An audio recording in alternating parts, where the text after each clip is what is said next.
அவ்வளோதான். அப்படியே ஒரு நாளாக போயிட்டு ரீல்ஸ் மாதிரியே அப்படி ஆகக்கூடாது அப்படின்றதுக்கு எனக்கு ஒரு வேலையை வாழ்க்கையை மாற்றிது. இங்கே பேசுகிற ஒரு கூட்ட தம்பி பின்னாடி உட்காந்து பேசுகிற ஈஸி, ஒரு தடவை இங்கே முன்னாடி வாங்க அப்படின்னாரு.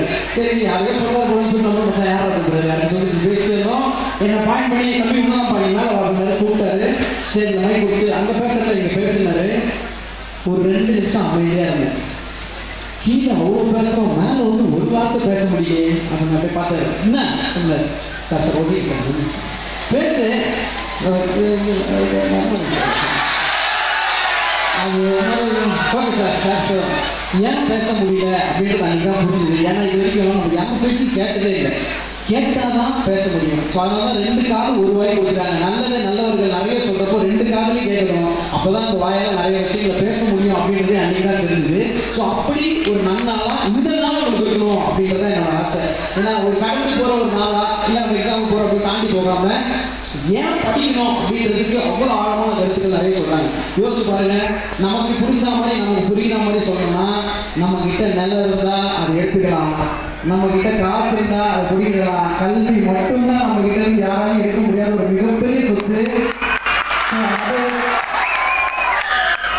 நம்ம வீட்டில் சொன்னா தெரியுமா, அப்போல்லாம் நிறைய ரேட் என்ன தெரியுமா, 2000 தான் வாங்கி போட்டுருவோம். அவன்கிட்ட எங்கள் அப்பா கேபில் போகிறப்ப எங்கள் அப்பா சொல்லுவார், இதெல்லாம் லேண்ட் ரேட்டு 1000 ரூபாப்பா ஒரு ஸ்கொயர் ஃபீட் வாங்கிக்கலாம் அவன்கிட்ட. இப்படியே நம்ம ஒரு கதைகளை கேட்டுட்டு இருப்போம், பார்த்துட்டு இருக்கோம்.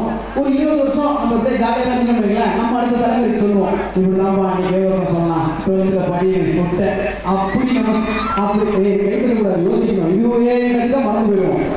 நல்லா விஷயங்களை காதில் வாங்க வேண்டிய முக்கியமான ஃபேஸ் ஆஃப் லைஃப் இல்லைங்கன்னா மிஸ் பண்ணிட்டோமே அப்படின்னு. நான் என் மீடியாவில் வரக்கூடிய ஆசை, மைக்கில் பேசுறது என்னோட ப்ரொஃபஷன் பேஷன். இது நம்ம வந்து என்ன படிக்கணும் இருக்குது அப்படின்னா விஸ்காம் படிச்சிருக்கோம். பேசிக்கலாம் தெரியல விஸ்காம் நம்ம இருக்கிறது தெரியல. ஏன் தெரியலன்னா எனக்கு என்ன வருன்றதே நான் உட்காந்து யோசிக்கல, அதுக்கு என்ன படிக்கணும்னு திங்க் பண்ணல. அது ஒரு 4 இயர்ஸ் கடந்து வந்துட்டோம். ஸோ நம்ம என்ன படிக்கணும், நமக்கு என்ன வரும், அவ்வளோ கடல் மாதிரி ஆப்ஷன்ஸ் இருக்குது, அவ்வளோ ஸ்கில்ஸ் இருக்குது.